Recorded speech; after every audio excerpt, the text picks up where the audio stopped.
Premier prototype اللي البروفي ديالو غيكون محطوط على STM Loop. كما قلت البروفي ديالو غيكون محطوط اوبن سورس باش كلشي غيقدر يكون عنده واحد لاكسي لتو سكي تكنيك سيستيم ميكانيك الكترونيك اتسيتيرا اتسيتيرا. دونك دابا نديرو واحد لا بوتيت ديمونستراسيون ديال الاستخدام ديالو. غادي نشعلو بسم الله. الفيزور ديالو مشعول. دونك كما كتشوفوا انا واحد ليكرون هنا كتافيشي لنا تو سكي فوليوم بريسيون اي سيكل بار مينوت اللي كنقدروا نتحكموا عليها بالمنيو اللي عندها. بيان سور كما كتشوفوا هنا كاين واحد لا سيمولاسيون ديال البومون كتنفخ وكتنفذ. وبيان سور راه عندنا توت لي زانفورماسيون باش الطبيب فيزويلمون وحتى بالصوت يقدر يعرف واش لا ماشين خدامه ولا ما خداماش. دونك عندنا ان بوزور كيانديكي بلي لا كومبريسيون الي اون تران دو الي اون بروغري.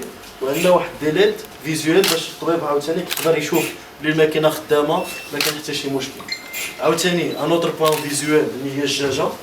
دونك الدكتور عاوتاني عنده واحد الكونتاكت فيزويل مع لا ماشين كيشوفها راهي خدامه راه كلشي مزيان.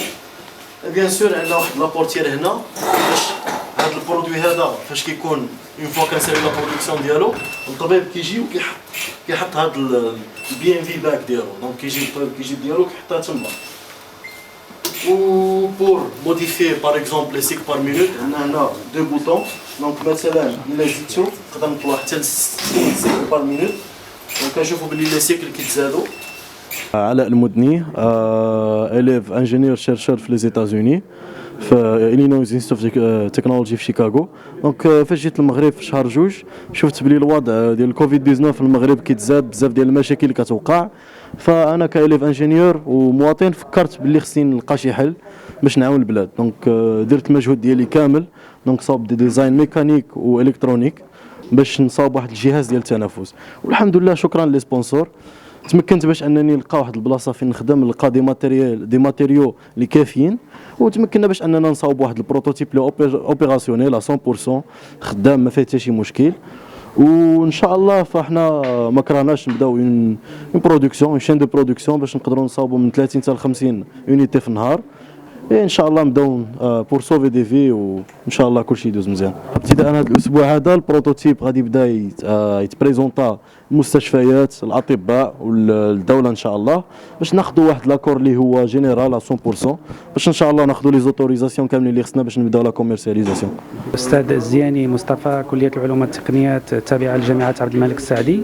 سعيد اليوم ان نتكلم عن مشروع طور بكفاءات مغربيه 100% تحت إشراف يعني أحد الطلاب المغاربة بالديار الأمريكية، وهو عبارة عن جهاز تنفس اصطناعي مطور بطريقة يعني جد متقنة، ويعني تعتمد على بعض المكونات الموجودة في داخل الساحة حتى نتمكن من المساهمة بطريقة ما من يعني لتقليل أو لا تقليص معاناة المغاربة من جراء هذه الجائحة.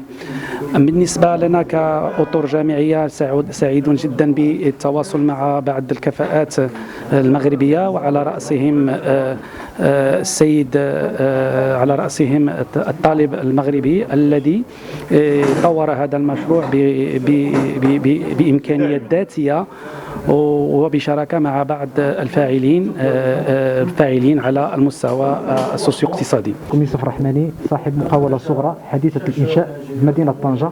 كان لنا الشرف أننا نخدم مع المهندس علاء المدني في هذا المشروع هذا اللي خدمنا فيه احنا كمصممين. وطبعا لبينا نداء الوطن اللي احتاجنا في هذه الساعه هذه اللي هي ساعه حرجه، وتجندنا انا والاطقم ديالنا ديال الشركه من اجل انجاز هذا المشروع هذا في ظرف جد وجيز اللي ما تجاوزش 24 ساعه. وان شاء الله بالنسبه للانتاج مستقبلا اذا تم تبني هذا المشروع ان شاء الله باذن الله سوف نتمكن من انجاز 50 وحده يوميا باذن الله من اجل انقاذ الارواح ديال المرضى ديال كوفيد 19. وكذلك بالنسبه لنا احنا هذه مبادره جد بسيطه جدا جدا جدا مقارنه مع العطف المولوي ديال صاحب الجلاله نصره الله اللي ابان على العطف ديالو الشعب ديالو الحمد لله. وكذلك اشير اننا كنا سباقين الى طباعه المطبوعات البلاستيكيه مجانا التي اعطيناها المجتمع المدني والجمعيات، وخرجنا تقريبا ستوك اللي عندنا في الشركه كامل مجانا تحت جميع الجمعيات ديال طنجه. وكذلك انبه كنوجه واحد النداء للشباب المغربي اللي هو باغي يعمل شي حاجه للبلاد ديالو من اجل محاربه كوفيد 19، ان الشركه ديالي والمقاوله ديالي كتمنح له جميع الالات المتاحه اللي عندنا في المحل مجانا لاي عمل مجاني. Moudni Tarek, président directeur général du groupe STM. C'était avec un grand plaisir que STM en tant qu'entreprise citoyenne, elle a accompagné aujourd'hui donc, le développement de ce respirateur. Et c'est avec un très grand plaisir qu'elle accompagnera le futur de ce respirateur, à savoir sa fabrication et sa mise en vente au cas où on a les licences et les autorisations pour le faire. Comme vous avez bien vu, donc, ce respirateur, donc, il a un certain nombre d'avantages par rapport à ce qu'il y a un petit peu sur le marché. Donc déjà en termes de coût, rien que le prototype il a coûté moins de 2000 dirhams, sachant qu'une fois fabriqué en chaîne, donc, il va coûter beaucoup moins. Les pièces détachées pour fabriquer donc, ce prototype existent en abondance sur le marché local, donc on ne sera pas bloqué par des importations ou des pièces qui n'existent pas. Aussi, donc, ce respirateur, il est portable, sachant que quand il faut déplacer des malades d'un point à un autre, d'un hôpital de chez eux vers l'hôpital ou d'un hôpital vers un autre hôpital, donc on peut le faire avec cet équipement-là, donc qui ne va pas nécessiter grand-chose parce qu'il est doté d'une batterie qui lui permet quand même de tenir 3 heures. Donc ce produit-là, normalement, il fait partie donc, des équipements essentiels par la crise qu'on est en train de vivre aujourd'hui. Et le fait que STM ait poussé ce produit, le fait qu'il s'est investi à le développer, n'est qu'un geste citoyen parmi les autres et on espère pouvoir faire plus pour notre pays.